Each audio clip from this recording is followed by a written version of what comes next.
Ya, mako whawhera kuia. Ia mai ma kala mai aole. Ia maualuga. Kako i kumalo. Ia lau kou whaleanga. Ia lava lea wale paia la inga whalangilagi. Malu maualuga wa lua swafa.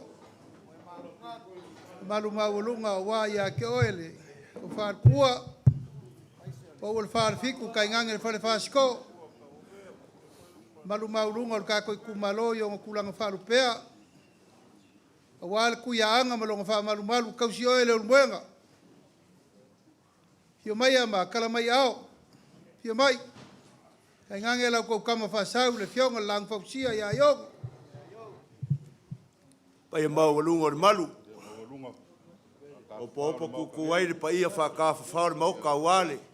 Malo whawre oli. Mange la ua fionga kai kai fongo. Oe o le lauri o le maari e koa e le koe kau whailo. Malo le kau kai, malo le foi foi. Malo foi kau walo o le ua. Whalepa wale. Si o le whaka wavi inga o le kua, ma le wha moi moi o kako malo kuko kasi. Ya, mako whapeaku le nganga maualalo. Soifua manguia langi mainga. Ka kou wheiloa i mga whakau soifua. Ea, mai kau ako le ngā lava e au inga le masinga le ngai kua le vai. Le foi wa sumai Aiono. Le la au ngā whausia. Fio mai le au pepe o le kokore mangingo. Sua mako le afoa ma le kauso. E alanga o le kausu i se ngā whare whale. Pai ngā o le whalepa i le vai lepa. Ia o se vai ali. A walo kou ngā whakau li mainga o le suafa ia Aiono i kongore. Vai nga whau whai, ia mako whape aku. Soifua manguia langi mainga ni ngai kai a whau. Maia, kala maia ao, maru o kako ainga.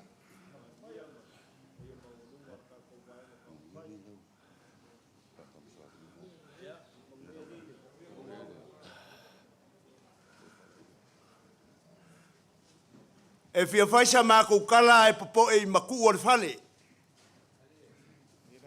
E fia nganga fo isa mako leo ai popo e le pouku o le so. O ke le fia fai kau alapi ko whangua i o ngā siu whangua. Le anga e kaoko se ala o le pi kau kau.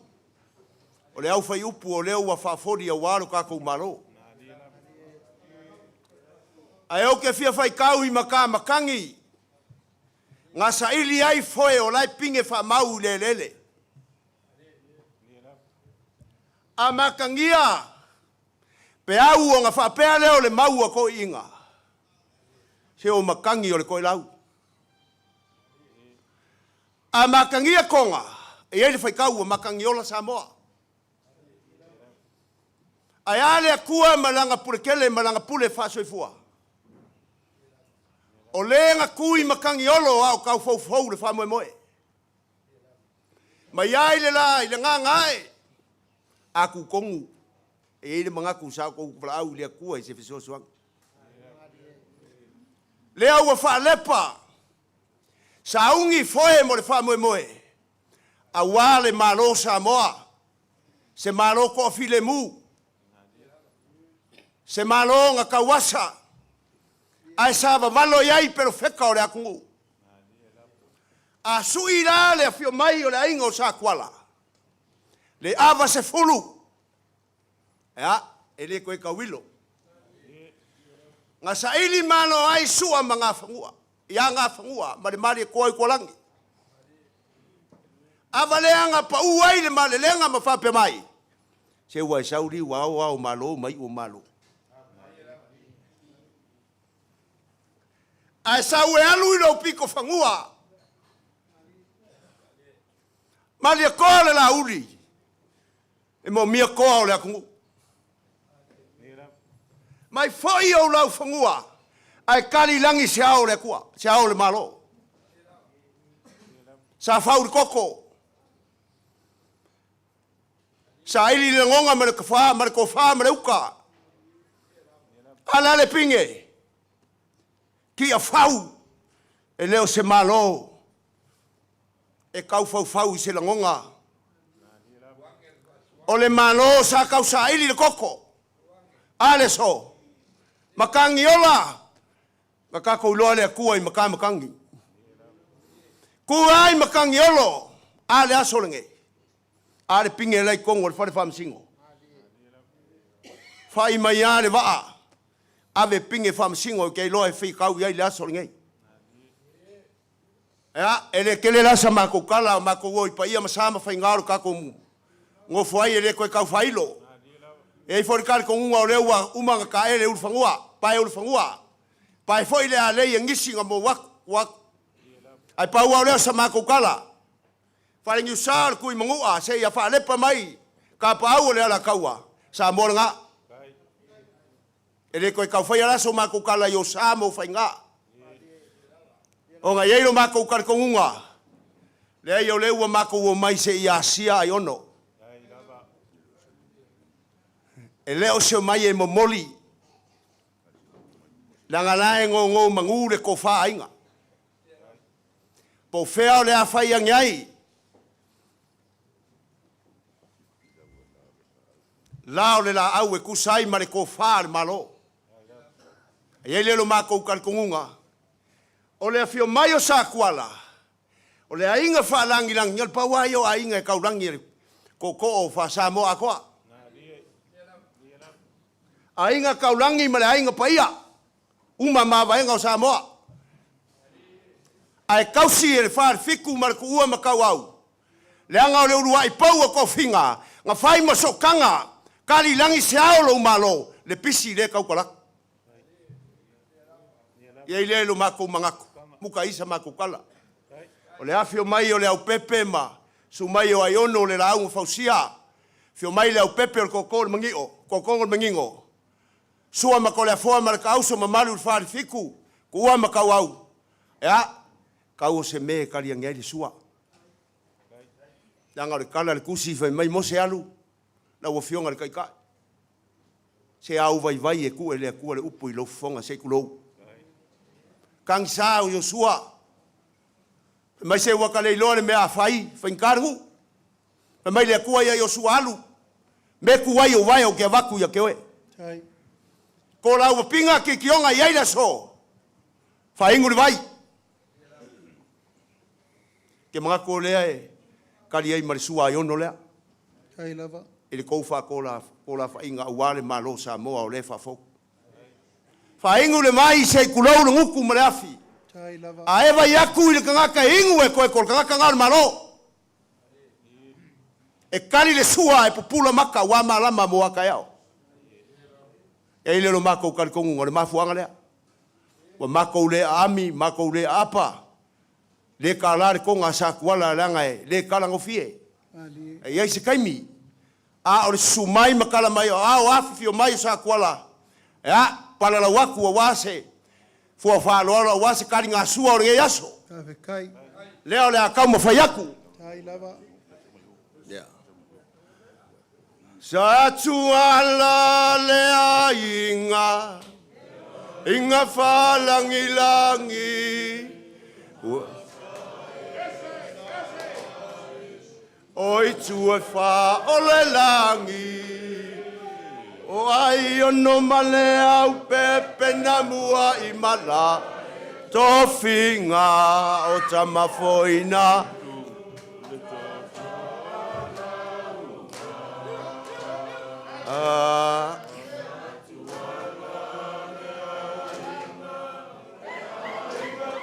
Langi. Ea ole lua i pou i ko finga i makawai ele koe kau whailo i ata moa. Ngā whasia ai le iku. Ai se fia whaali le kala le lei o le akua. Se ia whakau ngu le maa le lenga le. Pero wheka o ngā whangua kari langi se au rau malo.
kepa ia kupua le whakakawili whasko ngau koe oke mai. Awele whangata mili ua o te maa. Ola ilo si alima ua whai mai.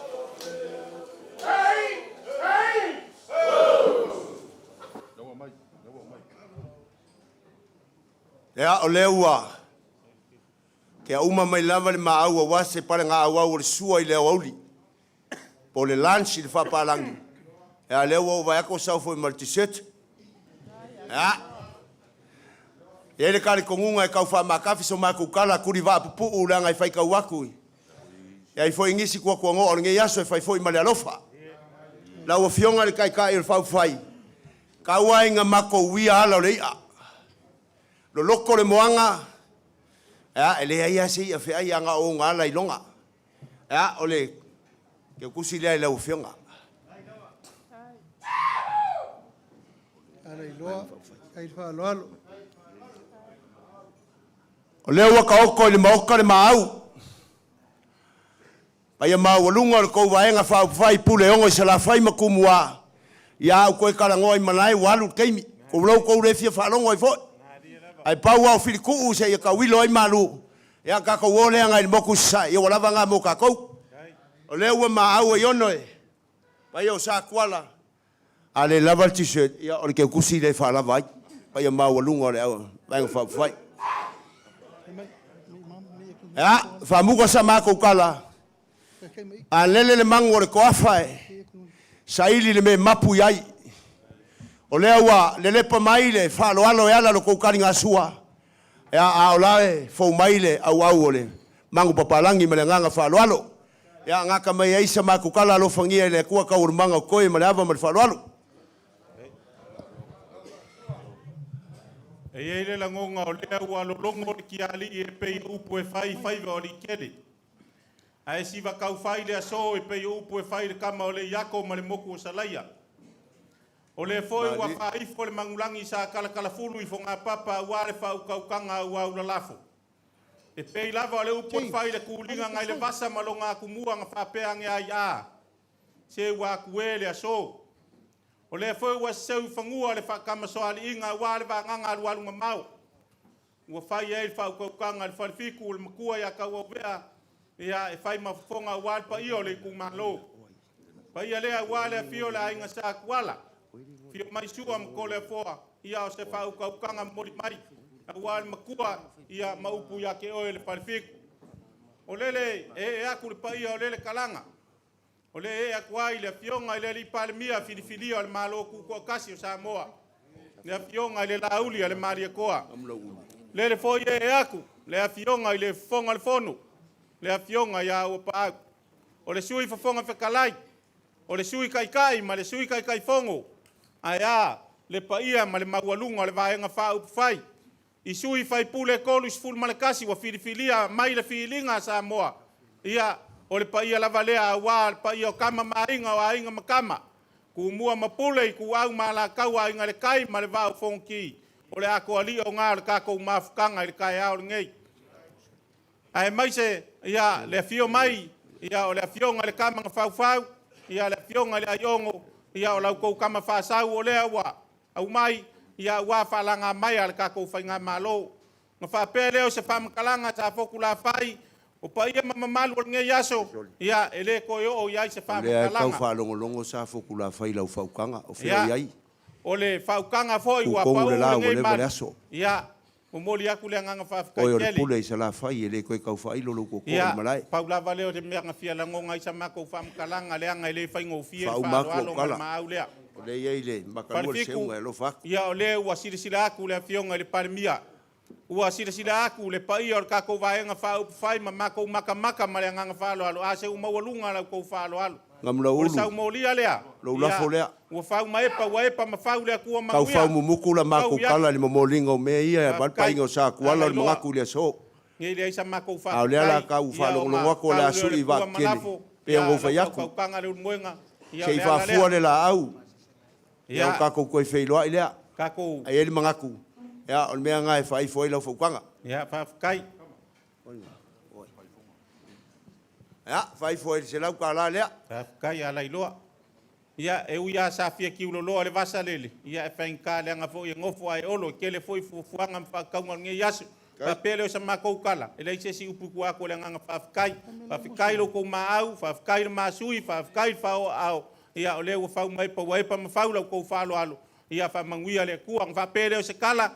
Ya ole wa au le fionga le kai. Na fionga le palmia walo ko pase se uia en pikia.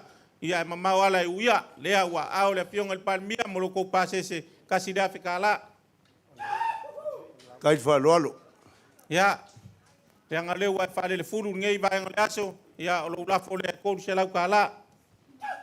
Ia ngale sa ma ko kala foi mai mama langi ngai ku ka ko ma fkanga pa yo le kumalo ia mau foi la ai pui ainga le ngaka ile o ngaru ngale ku ia foi mai sa ma ko kala ile ku o fungua. Ia soi fu manguia mau se malo lo ingo le fionga le palmia ia se soi fu manguia le paio sui Faipule kors fu markasi ka ko vai nga fa fai ia malo lo inga ka kalanga sa fo kula fai malangang fa loal. Okay, fa malulu aku i sau fa inga le fa ko o ma ia fo ngo fa pule. O vai lupe lava o ka ko fe lo ai ngei ka o ko mal ka o mangingo. Ai o ke ka o fi o ava ngo mele au maua malie lava. Au se lima mingu ke se yo mai ai fa rurungo le malo Amerika. O lai kuri langa va mo akungu mamao. Nga o mai lava e fa feilo ai le kako fai nga malo. O nga koe fia o ila i o ia. Ai mangako ka kaupen kako fa lologia langa Amerika o le kasi o kako malo fai panga. Your Excellency, I wish you welcome in for our ceremony this morning. Please come in.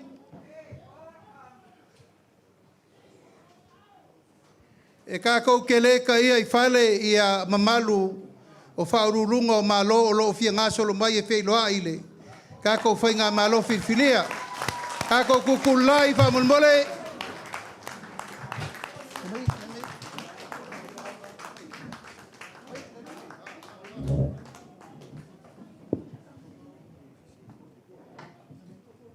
Please be our guest.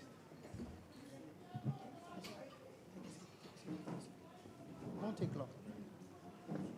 Ya, alala mai lalo kako baluria. O mais kako pakpakele.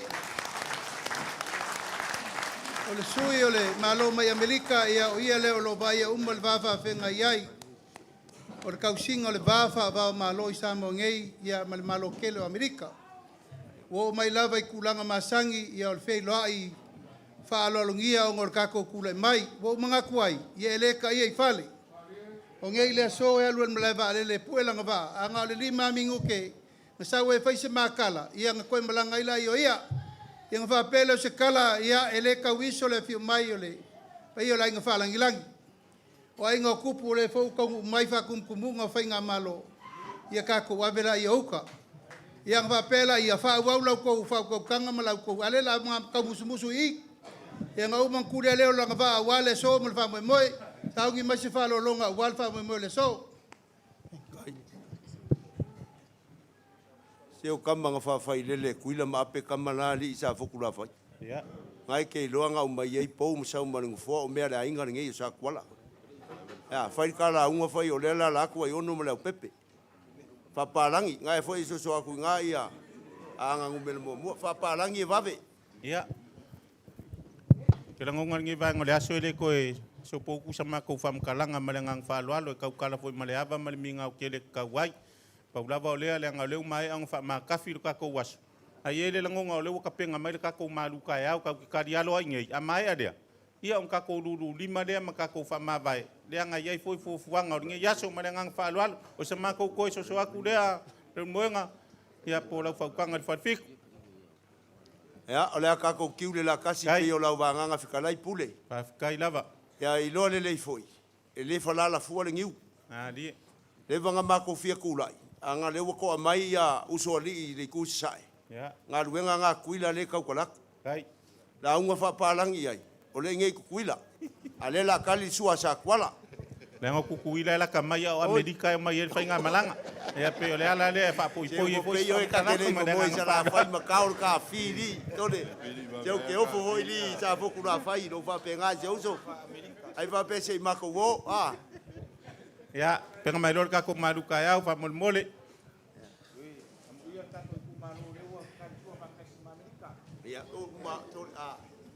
Ia.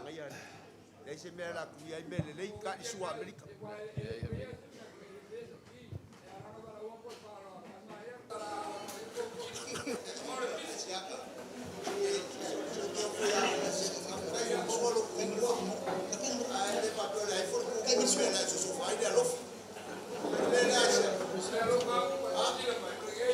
That's specifically.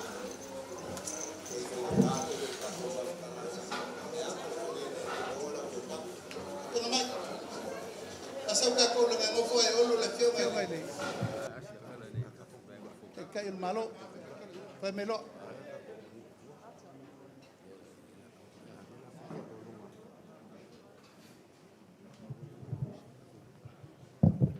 Ya. Aku kumalo. I'm sure, Your Excellency, you have to witness the cultural meeting of Samoan people, and we have to make it a form respect way, because you are from USA as a representative of the United States of America in this country. So you represent USA. You are so important, so you are right at the top. Maybe same as the head of state of Samoa, because we believe that that is the respect way we're going to honor you. Today, this is the way we're going to present to our king and to the high paramount chief, because you are in that level. First of all, we're going to bring Fatamali'i. Please, can you present it in a special way? There is the tapa cloth made from one of the important plants of Samoa. They form up a sulu or lava, and that's we call siapo. Now we're going to present one of the fine mats. We're going to bring you, well, we haven't got any chicken, no, but we replace it by corned beef, and that's part of that culture. Now we're going to give you a fine mat. So please, those are the young men, present that fine mat. If you look at it, it is very important because only the paramount chief we're going to use that fine mat.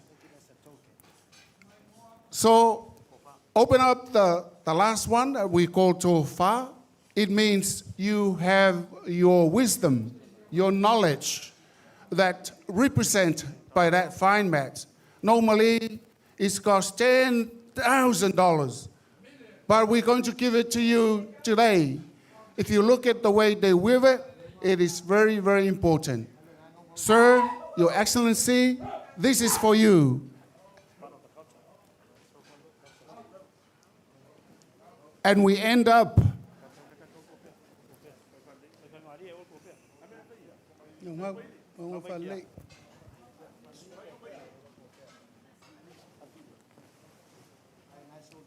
It's all talking of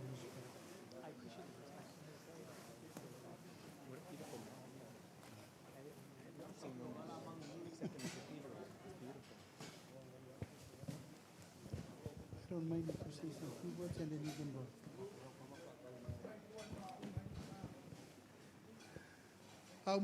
Mamai ko upu ngā wakulo le vangoa e.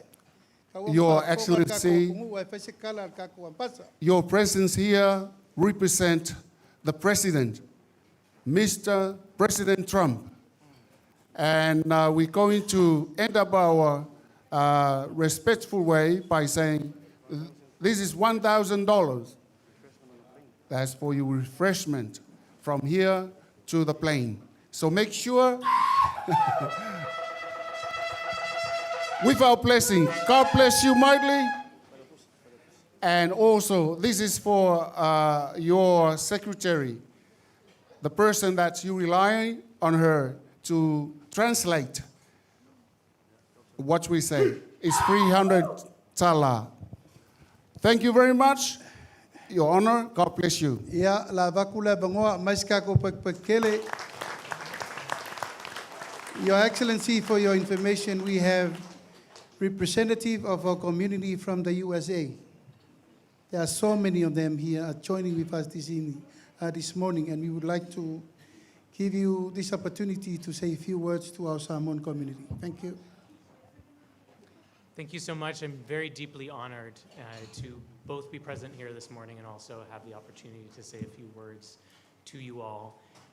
It is with utmost respect and gratitude. Thank you so much for honoring the U.S.-Samoa relationship in such a deep and meaningful way. Fa'a Samoa is so beautiful, and I have been very lucky and very honored to be a part of that tradition since arriving in Samoa a year ago. So thank you so much to all of you for presenting these fine gifts and reaffirming that relationship between the United States and Samoa.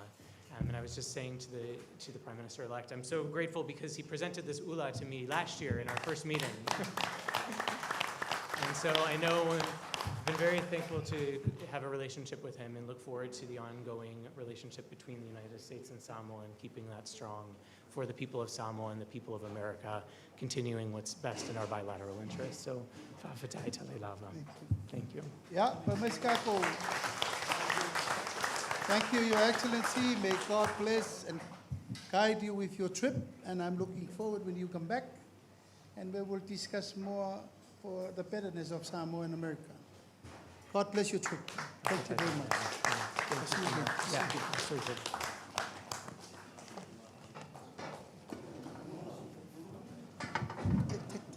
Take that below. Okay, we'll take them for now. I'll with the port of my number is Kamalo. See you next week. Have a woman, Alec from Moli. Thank you. We'll see you again. We'll see you again. See you again. Fill up.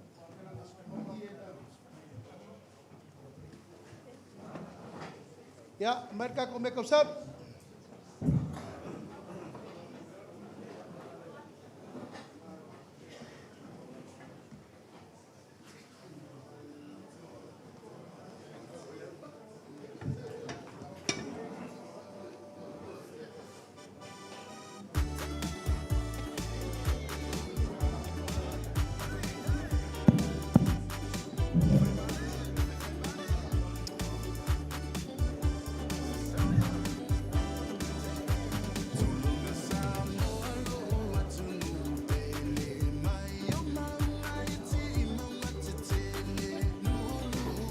Ya, morsir fia ele kako ainga. Wa ngā fo ile wa kako mafuka fia nge yaso a wa o mai malo ke kele nge e faifia ngai ngam Samoa.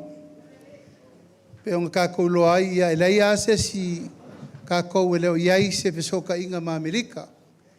Ai mai se forko kele o kanga kangu Samoa. Lai ngofo kongo Amerika. O la lava leo le apo kako fainga malo fo. O la wala le ko faisoka inga. Inga ia mawhangawhanga le leile wawa whenga ia o Samoa makungu uma o loo whai e lako whainga whengainga. O uma whoinga whamanguia mai le malo New Zealand, o uma whoinga whamanguia mai le malo Australia, o uma whoinga whamanguia mai le malo Amerika lewa o mai kaiao ngei, o le lava lai whaso solo mai ia lako whamanguianga wal kako whainga malo whou.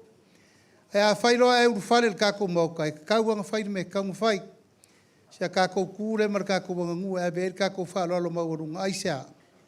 ia o ngolongo o ngofo ai kako kangaka Samoa i Amerika ako kako palefia ngai nga wa Amerika Samoa ia me se foi malo kere ia aiongo mala pepe ele ko fasilia se leo nga u fe kala yaku le kala luma o le me siri fa fe kai kako fe lo kau mangur fa me moe o le fionga le la un fausia ia aiongo kako wa vele yuka ai fa fe kai la ko kingongo le lava sa kako kala kala ile ai kula i ngei le sui or kako fainga malo e lava la kau la o fa moe e foi ngale manguia le kau fai mai ole ko fa ya ape ia le o kula mai ai ongo ka aver ngo foa paula valea ia aver kako ma amalle masasalo kau ku ngai fo i langole lava ka fa karingo ko fungou o lo ngar ko fa mal fa ko ka ngai fo la me ai ngishum ka upule pa fa fenga yer kako ku malo le o mo fai ko finga ia ar ko ka fa yo nga Kai. e foi la mako ka kalo mako yo di masaur ka ko fa mo le Aso Lulu o le vai so fo ia ma fio mai kala mai aur ka ko fa ka konga ile la vale kulanga maka ngo fie o mo ko au mai ma malu e foi ma maualuga le so ia ngau a fekala yaku kala luma ile ko fa siria so mako leo e ka ko avele yu ko pula ma mala la ko fa yo la fa nga ka o wale Aso lo mai sa molo mako ngo pia ngei ngo mongu o war ka ko fa mo moele vai so fo se ko fa popo aku le war ka ko fe nga ngi aso mangu ele sol for fasco o wala ula unga wala va fa fe ngai kausingo ka pau mainga ai me ser ka ko go o war ko fa ile fionga ya yongo mal for kua ai me se foi ka pulenga wala la nga luenga kausieli ku malolo la bala winga ya mangu ele lo sa molo mako mafuka mangu ele ngai aso A ko leo pauri ko fai lau fionga le kai. E foi lolo mako mga ko la ka ko kiule la kasi e paua lea. Nga sikala sa kuala. O mavaenga lea kungu. O ke manga kuai le mavaenga ale mari e koa. A ifolo wola e ave au le palapala. O ngō walu le mamalu. Ai si i aware ngā luenga lea kua. Ale mavaenga le ka faifa. Pai mai lo wainga e fai a ko. A auka oko. La wa fionga ile. Kai o le. Vaenga fai po la wa fionga foi o le umako wa valoak sa kuala. Po la wa fionga ile parmia. O upungei o le mavaenga le ka faifa. A kangwau. E leo le maoka po le anga fale. Ai kangu le valu sanga aisia. A fesili Samoa. Alo wafu le lea lea wa kaulau o le wha moe. O le ka whai wha kau kua. O le winga nga. Whape aku ai. Sa kuala. Ma kou ke fia kuku i aku. Se wha mangu yanga i lo kua se kulou. A mako whape aku e wha mangu ia le akua le kama. Kaui. Whamanguia le akua le alo.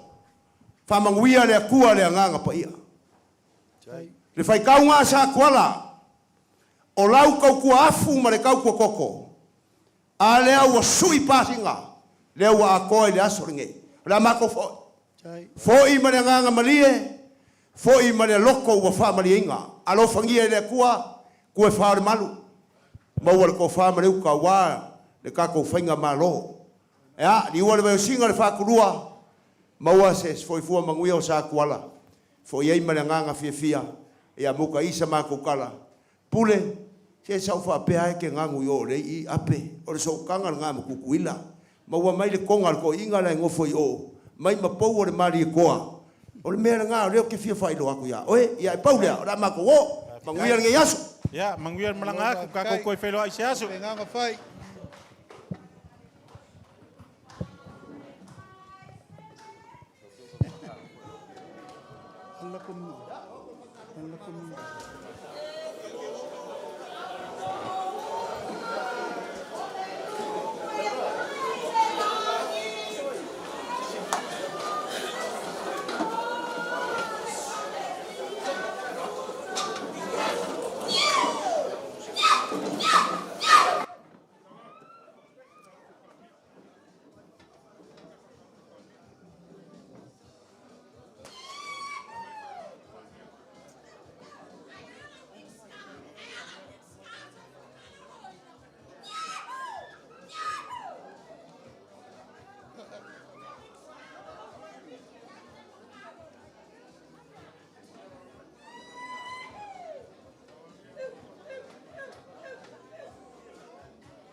mua vai sau.